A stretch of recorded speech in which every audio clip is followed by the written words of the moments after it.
5, 4, 3, 2, 1, go! Happy Arbor Day.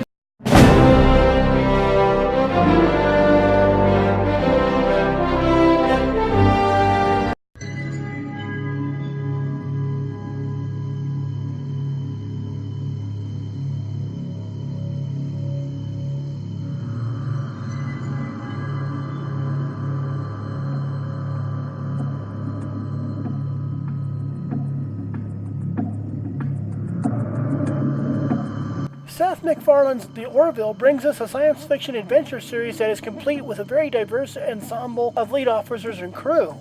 There are men, women, humans, aliens, and so on. Perhaps one of the most interesting crew members so far has been Isaac, the ship's robot science officer from the planet Kaylon 1. As a robot, Isaac possesses superior strength, dexterity, and intelligence. But also as a robot, he is terrible at discerning common sense, such as when the children are trying to tell him the difference between being intellectually superior and telling everyone about that truth. Because of this chink in the armor, so to speak, Isaac is prone to falling for jokes and other humor, which he simply doesn't get. Isaac, however, makes up for this with a computer-like intelligence and more strength than most beings in the quadrant. Only a Celan who is off-world can defeat him in a test of strength, and again, only at some times. Isaac comes to the ship explaining that he was selected to represent his world in an attempt to establish relations with the Planetary Union. So, in order to observe humanity, Isaac joins the crew of the Orville. I believe that Isaac is a bit more complex than even most fans give him credit for. They'll credit him for the growth that allows him to make certain decisions at necessary times to prevent harm to those close to him. That is true to a point, which is where the real complexity comes in. For the first few episodes of the series, Isaac is very robot-like, to the point where at first he does not realize that Gord has put Mr. Potato Head pieces all over his face, and then later responds to the practical joke by literally amputating Gordon's leg, because that's how practical jokes are explained to him. He is simply following the example as a robot might do. However, a few episodes later, Isaac is involved in a crash landing on a planet with hostile natives, and is in close contact with Claire's children for an extended period of time. Being stranded and away from their mother will put an enormous strain on a child, and both children begin to show distress. It is Isaac's job to stand in for the parental authority and be a solid rock upon which the children can draw strength and bravery from, and this is what happens. Claire tells Kelly that this was when she started to feel differently about Isaac. He was no longer the strange robot who worked at the science station, but was now a colleague and a friend, and this relationship would grow further as the next season got going. As the second season was progressing, the relationship between Claire and Isaac got even deeper.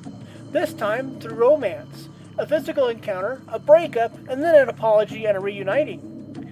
All through this time, there are two elements at play here. On the one hand, Isaac is learning new stuff about humans and growing his own experiences. On the other hand, he reminds people fairly consistently that all of this is providing excellent information for his reports to Kaylon 1. Of course, all of this comes to a head in the two-parter episode Identity, when at first Isaac seems to be enjoying the company of the children while playing a game. He matter-of-factly states that he wins all the time because he is more intelligent than they are, which brings about the already mentioned conversation about what not to say to people if you don't want to be rude. Claire and Isaac then make the announcement that they are officially seeing each other, and then Isaac collapses because the Kaylon have deactivated him because his mission has been completed. The Orville gains permission to go to Kaylon 1 primarily to seek help in fixing Isaac, but also in hopes that they can convince the Kaylon to join the Planetary Union and hopefully become strong allies against the Krill.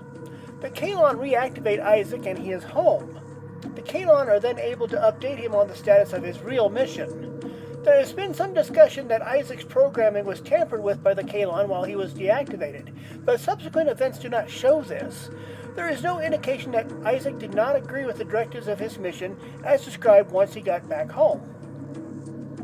However, even as Isaac goes along with the Kaylon occupation of the Orville, and as the Kaylon invade Union space, Isaac's will to go along with his brethren weakens until he is confronted with something that would have deeply hurt Claire, the death of her son Ty.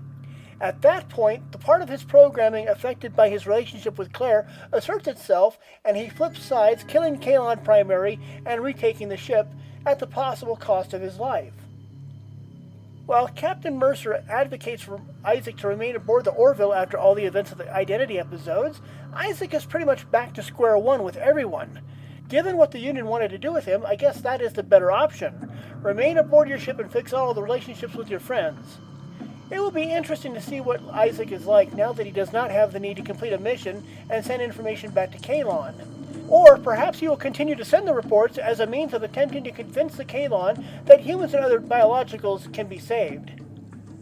The following is a bit of a touchy subject, given that the Orville is at some points more humor than hard sci-fi, so it is hard to know what to take seriously. However, the Kaylon did mention the Mr. Potato Head incident, and they took it as making fun at Isaac's expense, and blamed humans and humankind for it. The problem is, disparaging Isaac is not a singular event in the show. When Captain Mercer asks Isaac a question from his office, Isaac responds in part that the question is a waste of his time. Mercer apologizes snarkily, closes the channel, and then insults Isaac. Damn, what a huge loss. Who knows what kinds of artifacts could be down there? All right, well, continue scanning and keep me apprised. I'll try not to bother you with any more poorly conceived notions. Thank you, sir. I am very busy. What a dick. He's a glorified speak and spell, screw him. I think this is the path that the Orville could take to talk about discrimination, because Earth has just been attacked by the Kaylon, and the Union has a Kaylon officer aboard one of its ships. Many people might harbor feelings similar to what Captain Mercer expressed and discussed during the private conversation with Kelly. This concludes our first character profile with a bit of a spotlight on how Isaac as a character has changed over the course of the first season and the first 11 episodes of the second season. Over that time, I believe Isaac has perhaps had the most character development on the show.